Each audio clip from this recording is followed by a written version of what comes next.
बहुत समय पहले एक घना और शांत जंगल था, जहाँ रात को चांदनी बिखरते ही अद्भुत जादू होने लगता था।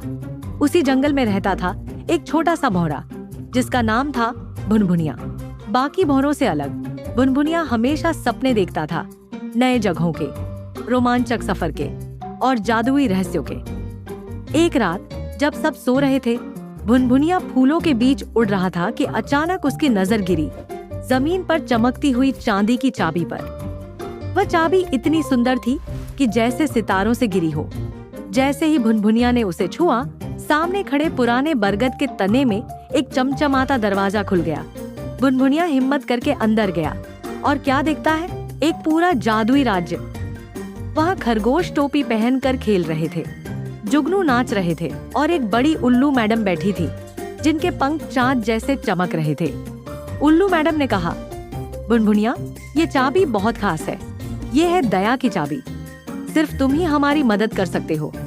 हमारा जादुई झरना सूख गया है और अगर यह फिर से नहीं बहा तो इस पूरे जंगल का जादू खत्म हो जाएगा। भुनभुनिया डर तो गया, पर उसने सोचा, अगर मौका मिला है तो कोशिश तो करनी चाहिए। वह उड़ते उड़ते जादुई झरने तक पहुंचा, लेकिन झरना जालों से ढका था और उसके पास बैठा था एक बड़ा सा मकड़ी, गुस्सैल मकड़ा ग्रिजल। उसने कहा, यह झरना मेरा है, कोई इसे छू नहीं सकता। भुनभुनिया ने थोड़ी देर सोचा, फिर मुस्कुराकर बोला, तुम्हें इतने दिनों से अकेले पहरा देते देते थकान तो नहीं होती? अगर चाहो तो मैं तुम्हारा दोस्त बन सकता हूँ। ग्रिजल चौंक गया। किसी ने उससे पहले कभी दोस्ती नहीं मांगी थी। उसके आठों पैर कांप गए और उसके चेहरे पर हल्की सी मुस्कान आ गई। उसने रास्ता छोड़ दिया। भुनभुनिया ने चाबी झरने के दिल में रख दी। अचानक इंद्रधनुषी पानी फूट पड़ा।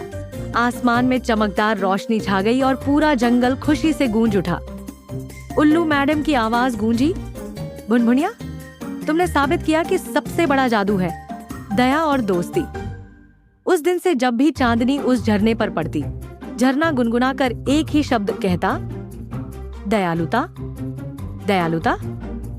और छोटा सा भुनभुनिया बन गया जंगल का सबसे बड़ा हीरो।